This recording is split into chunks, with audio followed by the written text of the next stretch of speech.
बिस्मिल्लाहिर्रहमानिर्रहीम। अस्सलाम वालेकुम नादरीन, आप यूट्यूब चैनल देख रहे हैं। मैं इमरान खान हूँ। नादरीन, ये जो पाकिस्तान तहरीक इंसाफ के अंदर एक अजीब सी कैफियत पैदा हो गई है ना, इस पर छोटा सा एक एनालिसिस भी मैं आपके सामने रखता हूँ और जो खबरें हैं वो भी आपको बताता हूँ। इमरान खान साहब का केस भी लगा हुआ था आज इस्लामाबाद हाई कोर्ट में, बल्कि दोनों केसेस उनके लगे हुए थे। उसमें भी एक डेवलपमेंट हुई है और ये केसेस इस मौके पर दोनों इकट्ठे कैसे लग गए और किस तरीके से ये आगे बढ़ेंगे ये भी आपको मैं अभी बताता हूँ। और पाकिस्तान एक बड़े अजीबोगरीब सिचुएशन में फंस गया है मौजूदा रजीम के हाथों। उससे पाकिस्तान कैसे निकल सकता है और ये हालात पाकिस्तान को कहाँ ले जाएंगे। नंबर एक तो ये है कि इमरान खान साहब की बहनों पर भी तनकीद शुरू कर दी गई है। कोई दबे लफ्ज़ों में करता है, कोई खुले लफ्ज़ों में करता है।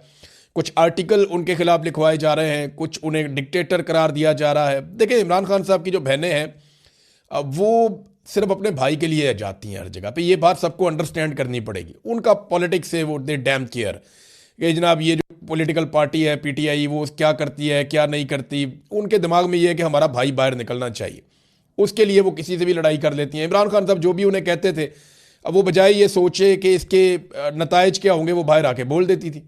देखिए ना, अगर अलीमा खानम और बाकी लोग पॉलिटिकल होते जैसे बाकी पॉलिटिकल लोग सोचते हैं तो वो बाहर आकर अल्फाज को तब्दील कर लेते। लेकिन जो इमरान खान ने कहा, उन्होंने बाहर आकर बिल्कुल वैसे ही वो बात की और पार्टी के लोगों ने शायद उस तरह से बात नहीं की। तो अब सूरत ये पैदा हो गई है कि वो खुलकर कह रही हैं कि पाकिस्तान तहरीक इंसाफ जो कर सकती थी वो उन्होंने नहीं किया, और ये बात पाकिस्तान का सोशल मीडिया भी कह रहा है। इमरान खान साहब की पॉलिटिकल पार्टी जो है उसकी वो स्ट्रेंथ जो वो शो कर सकती थी, जितने बड़े पैमाने पे लोगों ने उनका साथ दिया, जितने बड़े पैमाने पे लोग उनके साथ खड़े हुए, उस तरीके से वो काम कर नहीं पाए। और इसके लिए अगर मैं कहूँ कि सबसे बड़ा कसूरवार कौन है, तो सबसे बड़ी गलती हुई गंडापुर साहब से। गंडापुर साहब को एतमाद भी मिला, मौका भी मिला, लोग भी बहुत बड़ी तादाद में उनके साथ चले। लेकिन गंडापुर साहब ने 2 मरतबा ऐसा किया कि पाकिस्तान तहरीक इंसाफ के अंदर जो एक तहरीक चलाने की कैपेसिटी थी वो बहुत बुरी तरह मुतासर हुई। अभी बार बार कोशिश करने के बावजूद तहरीक इंसाफ वो कैपेसिटी उस तरीके से दोबारा बढ़ा नहीं पाई। हाँ, एक मोमेंटम बनाया सुहेल अफरीदी ने और वो कुछ और चीज़ें करने की बात कर रहे हैं, लेकिन क्या ये हो पाएगा। एक तरफ इमरान खान साहब की बहनों के ऊपर तनकीद जो है वो शदीद हो गई है, वो तेज़ हो रही है, और पार्टी के जो ज़राए हैं वो ये कहते हैं, जो इंटरनल मीटिंग्स हो रही हैं उनमें यह तय किया गया कि इमरान खान साहब को मुज़ाकरात के ज़रिए बाहर लाया जाए, सड़कें कोई ऑप्शन नहीं है। अब एक सवाल ये पैदा होता है कि अगर ये मुज़ाकरात करते हैं हुकूमत के साथ तो किन शराइत के ऊपर मुज़ाकरात करेंगे। देखिए, मुज़ाकरात जब भी करने हैं तो शराइत तो इमरान खान साहब की है, और उनकी जो आखिरी 3-4 शराइत है वो मैं आपके सामने रख देता हूँ। एक, वो पहले ये कहते थे कि आप मैंडेट वापस करें, अब वो ये कहते हैं कि पाकिस्तान में नया इलेक्शन करवाएं। दूसरा, वो ये कहते हैं कि 26 नवंबर और 9 मई के हवाले से आप जुडिशल इंक्वायरी करवाएं, सीसीटीवी फुटेज निकालें और बताएं कि किसने ये कत्लेआम करवाया, इन चीज़ों को आप चेक करें। तो ये इतने सख्त मुतालबात हैं। और एक वो ये कहते हैं कि जितने लोग बेगुनाह जेलों में कैद हैं उन सब लोगों को रिहा भी किया जाए। फिर वो अदालतों की बात करते हैं, आइन की बात करते हैं। चलें, ये तो बात की चीज़ें हैं, लेकिन इन शराइत के ऊपर क्या हुकूमत मान जाएगी कि फ्री एंड फेयर इलेक्शन करवा दिया जाए? तो मुझे नहीं लगता कि ये हुकूमत फौरी तौर पे इलेक्शन करवाने के मूड में है। इनकी हालत बहुत ख़राब है। ख़ास तौर पे इनका हर फैसला अवाम नापसंद करती है, और ये फैसले भी इसी तरह के, कभी जहाज़ ले लेते हैं, कभी झूले ले लेते हैं, कभी गाड़ियाँ ले लेते हैं। तो ये इससे बाहर नहीं निकल रहे, और ये दावे करते हैं अवाम की खिदमत के, और सिर्फ अपने जलसे जुलूस और तस्वीरें, इसके ऊपर इनकी पूरी पॉलिटिक्स चल रही है। ग्राउंड के ऊपर इन्होंने गरीब आदमी के लिए किसी किस्म का कोई काम नहीं किया। अब इमरान खान की मर्जी कैसे शामिल करवाई जाए? देखें ना, अगर पाकिस्तान तहरीक इंसाफ बातचीत करती है हुकूमत के साथ तो इमरान खान की मर्जी शामिल करवानी पड़ेगी ना। इमरान खान को कुछ मिलेगा तो इमरान खान साहब कुछ देंगे ना। इमरान खान साहब को क्या मिल सकता है?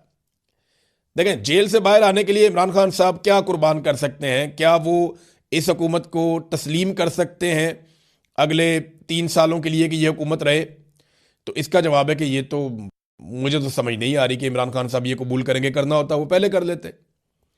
दूसरी बात यह है कि इमरान खान साहब नए इलेक्शन के मुतालबे से दस्तबरदार हो जाएंगे, ये भी मुश्किल लगता है। क्या इमरान खान साहब अपना सख्त मौक़िफ़ जो है वो उससे पीछे हट जाएंगे? हाँ, ये मुझे लगता है कि इमरान खान साहब अपने मौक़िफ़ में कुछ हद तक नरमी ला सकते हैं और कुछ अपने आप को एक लिमिट में ले जा सकते हैं कि ठीक है, मैं इससे आगे नहीं जाता और तुम भी इससे आगे मत जाना। तो ये तो अच्छी बात है। अगर इस्टेब्लिशमेंट भी अपने आप को बांध ले और वो ये कहे जी ठीक है हम अपनी हदूद के अंदर जा रहे हैं, तो सियासतदान भी अपनी हदूद के अंदर चले जाएं, ये अच्छी बात है। लेकिन इस वक्त हुकूमत के पास इमरान खान को देने के लिए क्या है? ये है बड़ा सवाल। और जो लोग मुज़ाकरात करना चाहते हैं हुकूमत के साथ, वो इमरान खान को हुकूमत से क्या लेकर दे सकते हैं, ये है दूसरा सवाल। सुहेल अफरीदी साहब जो है ना, वो अच्छा सिस्टम ये बात समझता है कि ख़तरा अब उन्हें पाकिस्तान तहरीक इंसाफ से नहीं है, ख़तरा उन्हें अब इमरान खान की फैमिली से है। या सुहेल अफरीदी को वो कुछ हद तक खतरा समझते हैं, लेकिन उन्हें काफ़ी हद तक डिसक्रेडिट करने में कामयाब रही है एस्टेब्लिशमेंट। खासतौर पे जो गंडापुर साहब ने एक पूरा एक एपिसोड चलाया, और उसके बाद जिस तरह से सुहेल अफरीदी साहब इस्लामाबाद के अंदर बंद हो गए जब इमरान खान साहब का इशू उठा, और रहती सही कसर जो है वो अभी बैरिस्टर गौर ने कह दिया कि सुहेल अफरीदी हर चीज़ में ऑन बोर्ड थे और वो भी कॉन्फ्रेंस कॉल के अंदर शामिल थे जो अलीमा खानम सुन रही थी, तो उसे तासुर ये गया कि जैसे सारी चीज़ों में वो शामिल है, तो उन्हें डिसक्रेडिट करने की कोशिश की जा रही है। देखिए सुहेल अफरीदी के पास अब बचा क्या है। इमरान खान साहब का जो आखिरी उनके लिए पैगाम था सुहेल अफरीदी के लिए, वो ये था कि स्ट्रीट मूवमेंट की तैयारी करो। उसके बाद इमरान खान साहब ने उन्हें कोई पैगाम नहीं दिया, और स्ट्रीट मूवमेंट की तैयारी अभी तक तो सिफर है। हाँ, ये कि मोमेंटम बनाया, जलसे जुलूस किए उन्होंने, वो तो इमरान खान का नाम लेकर आप जहाँ भी पाकिस्तान में जाएंगे, जो भी वज़ीर आला होगा वहाँ लोग निकल आएंगे, लेकिन स्ट्रीट मूवमेंट के लिए जो टेक्निकल तैयारियां हैं वो अभी तक नहीं की। और अब वो कहते हैं जी वो एक तैयारी करने जा रहे हैं, उसके लिए भी उन्हें काफ़ी रुकावटों का सामना करना पड़ेगा। देखिए सुहेल अफरीदी को ये देखना पड़ेगा कि ये जो पुराने तजर्बाकार सियासतदान हैं, ये उनको अपनी तरह का बना लेंगे थोड़े अरसे में, और उनका इमेज भी इनकी तरह का ही बन जाएगा। अब उन्होंने ये सोचना है कि वो इमरान खान के नज़रिए के मुताबिक पब्लिक के साथ खड़े होंगे, या एस्टेब्लिशमेंट के नज़रिए के मुताबिक अपने पुराने और तजर्बाकार सियासतदान साथियों के साथ खड़े होंगे, या इसके बीच में कोई बैलेंस क्रिएट करने की कोशिश करेंगे। ये आपको आहिस्ता आहिस्ता साथ साथ पता चलता जाएगा। अब आ जाए इमरान खान साहब के केसेस की तरफ, तो एक केस जो लगा हुआ था हाई कोर्ट में अलकादर यूनिवर्सिटी वाला, उसमें 11 मार्च की तारीख दे दी गई। अब देखिए कितनी लंबी तारीख दी है, जरा इसका टाइमलाइन तो चेक करें ना, ये केसेस कब से इमरान खान साहब ने दायर किए हुए हैं और कितनी लंबी लंबी तारीखें दी जाती हैं। ये देखें जनाब, ये इमरान खान साहब के खिलाफ जो फैसला है वो आया था 17 जनवरी को पिछले साल, और उसके बाद 15 मई को जनाब मुकर्रर किया गया अपील के लिए, फिर जनाब नोटिस कर दिए गए, फिर 5 जून को नैब ने मज़ीद वक़्त मांग लिया, फिर 11 जून को जो बेंच था वो दस्तयाब ही नहीं था, फिर 26 जून को नैब के नए प्रोसिक्यूटर ने 4 हफ्ते का वक़्त मांग लिया था, फिर 26 सितंबर तक ये केस नहीं लगा, फिर प्रोसिक्यूटर की तबीयत ख़राब हो गई, फिर 16 अक्टूबर को बेंच ही दस्तयाब नहीं था कि जनाब केस नहीं लग सकता अब, फिर 4 नवंबर को बुशरा बीबी ने दरख्वास्त दायर की, वो आज तक लगी नहीं, फिर 14 फरवरी को इन्होंने कहा जी कि जल्द समात हमारी की जाए, दरख्वास्त दायर की गई, और जनाब ये आज के दिन के लिए मुकर्रर थी, और अब 11 मार्च दोबारा दे दी गई है। और दूसरा जो मामला है उसके अंदर एतराज़ात लगा दिए गए हाई कोर्ट में रजिस्ट्रार की। एतराज़ क्या है जी, ये ज़ेर ज़बर की गलती है, ये नुक्ता यहाँ क्यों नहीं लगा, ये चीज़ यहाँ क्यों नहीं लिखी, ये ऊपर आपने फ्लैग क्यों नहीं लगाए हुए, तो बड़े अजीबोगरीब किस्म के एतराज़ात लगा दिए गए जो नॉर्मली इस किस्म के केसेस में नहीं लगाए जाते। इसके ऊपर बात भी हुई अदालत के अंदर, लेकिन जज साहब जो वहाँ पे थे उन्होंने कहा नहीं जी आप इसको दूर कर ले, एक हफ्ते का टाइम मेरे ख्याल में वहाँ पे भी दे दिया है। तो ये सिर्फ ट्रक की बत्ती है और कुछ नहीं है जो बज़ाहिर मुझे दिखाई देता है। इन केसेस में ऐसे इमरान खान साहब को छोड़ दिया जाएगा, मुझे नहीं लगता। मुझे ये लगता है कि शायद ये एक उम्मीद पैदा कर देते हैं, जब भी कभी कोई तहरीक चलने वाली होती है या पाकिस्तान तहरीक इंसाफ कोई मोमेंटम अवामी बनाने की कोशिश करती है, तो ये एक उम्मीद पैदा करते हैं, कभी मुज़ाकरात शुरू कर देते हैं, कभी ये अदालतों के अंदर थोड़ा सा हिलजुल पैदा कर देते हैं ताकि अगर कोई तहरीक चलनी है तो वो तहरीक ना चल पाए। ये ऐसा दिखाई देता है। यास्मीन राशिद साहिबा ने एक खत लिखा चीफ जस्टिस ऑफ पाकिस्तान को, और उन्होंने बहुत सारे हकायक बताए। उन्होंने कहा जी जब नवाज शरीफ जेल में बीमार हुए तो हम उन्हें अस्पताल लेकर आए थे, और हमने नवाज शरीफ को ये ऑफर किया था कि वो अपने पसंदीदा डॉक्टरों के नाम बताएं, हम उनसे मियाँ नवाज शरीफ साहब का इलाज करवाएंगे। फिर जो डॉक्टर अदनान थे वो हर वक्त मियाँ साहब के साथ रहते थे। फिर फैमिली को भी फ्री एक्सेस दी गई थी, मियाँ साहब को हर तरह से फैसिलिटेट किया गया था, लगातार उनकी मुलाकातें चल रही थी। फिर डॉक्टर अदनान डॉक्टर्स की तमाम बोर्ड मीटिंग्स के अंदर भी बैठते थे जो नवाज शरीफ के अपने डॉक्टर थे। तो यास्मीन राशिद साहिबा ने काफ़ी सूरत हाल बता के शर्म दिलाने की कोशिश की अदालत को। चीफ जस्टिस ऑफ पाकिस्तान को उन्होंने एक ख़त लिखा। देखना यह है कि अदालत जागती है या नहीं जागती, क्योंकि इमरान खान के साथ तो सरीहन एक ज़्यादती हो रही है और लगातार वो ज़्यादती उनके साथ करते चले जा रहे हैं। नाजरीन एक और ख़बर है, ये बरतानिया से आई है। बरतानिया के पार्लियामेंटेरियंस ने पाकिस्तान को जो एड दी जाती है, जो इमदाद दी जाती है, उसके हवाले से आवाज़ उठा दी है कि जो पाकिस्तान को इमदाद दी जाती है उसको मशरूत किया जाए, उस पर नज़रसानी की जाए कि पाकिस्तान में जमहूरियत और इंसानी हकूक़ की पामालियाँ हो रही हैं और उनका खात्मा यकीनी बनाया जाए और उसके साथ इसको मशरूत किया जाए। बरतानवी वजीर जो है उन्होंने कहा कि हम ये वादे करते हैं कि पाकिस्तान को अपने मुल्क में बुनियादी इंसानी आज़ादी को इज्जत देना होगी, फेयर ट्रायल का हक देना होगा, मेडिकल ट्रीटमेंट देना होगी, जैसे ये हर इंसान का हक है वैसे ही ये इमरान खान का भी हक है। ह्यूमन राइट्स आइन और बैन अल-अक़वामी कवानीन का एहतराम होना चाहिए। ये बरतानिया की पार्लियामान के अंदर आवाज़ उठ रही है। फिर इमरान खान को इसलिए जेल में डाला गया है क्योंकि वो इलेक्शन जीत गए थे और अभी भी वो इलेक्शन जीत सकते हैं। जमहूरियत इसी सूरत में मुस्तहकम होगी जब वहाँ पे नए इंतखाबात होंगे। तो नए इंतखाबात का एक मुतालबा भी वहाँ से सामने आया। फिर एक और मुतालबा सामने आया कि बरतानवी हुकूमत को इमरान खान और उनके बेटों कासिम और सलमान के दरमियान मुलाकात में सहूलतकारी के लिए अपना किरदार ज़रूर अदा करना चाहिए।